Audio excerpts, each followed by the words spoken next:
burnout isn't just being tired, right? It's a state of emotional, physical, and mental exhaustion. And I think it's partly caused or mainly caused a lot too by excessive and prolonged stress. Think about that statement, right? It happens when we feel overwhelmed. I feel overwhelmed sometimes with a lot of this stuff, being emotionally drained, right? And unable to meet constant demands at times, right? And those demands, are a lot.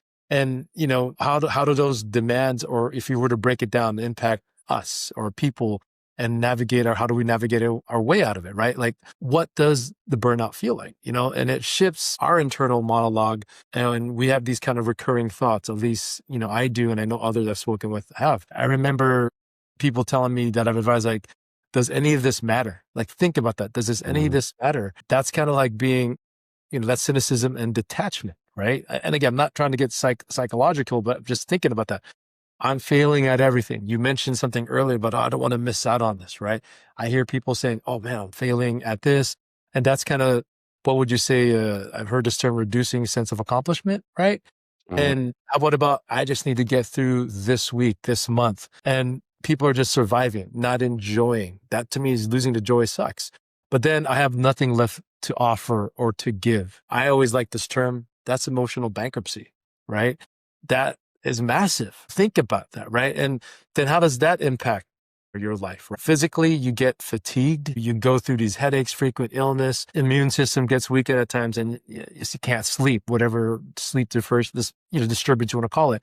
That's physical. Cognitively, you have a difficulty concentrating. I know sometimes when I'm stressed, if I'm overwhelmed, I go through that, I have brain fog, as people will call it, lack of creativity, or maybe that's just ADD. Sometimes I have it, but lack of problem solving ability. And then our relationships, right? Irritability with loved ones, right? And withdrawing from social activities at times.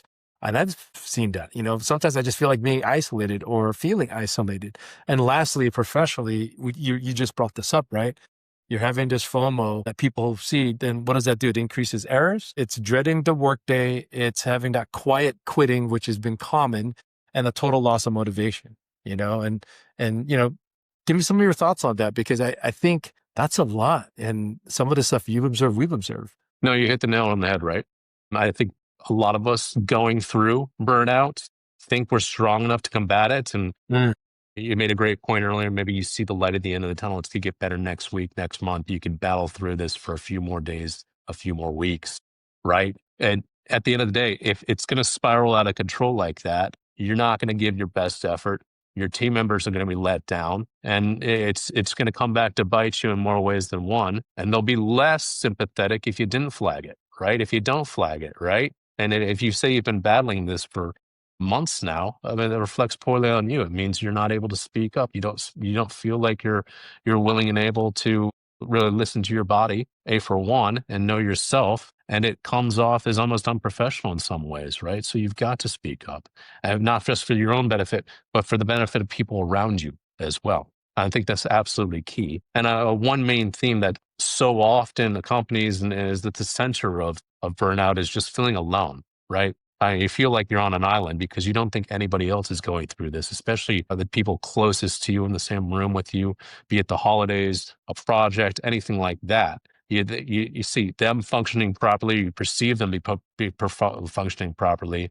You think you can do that too, and you feel alone, and you feel less than admin, less than than themselves. So it's challenging, I know, but you need to speak up in the first signs, and you got to ignore. You cannot ignore the first signals.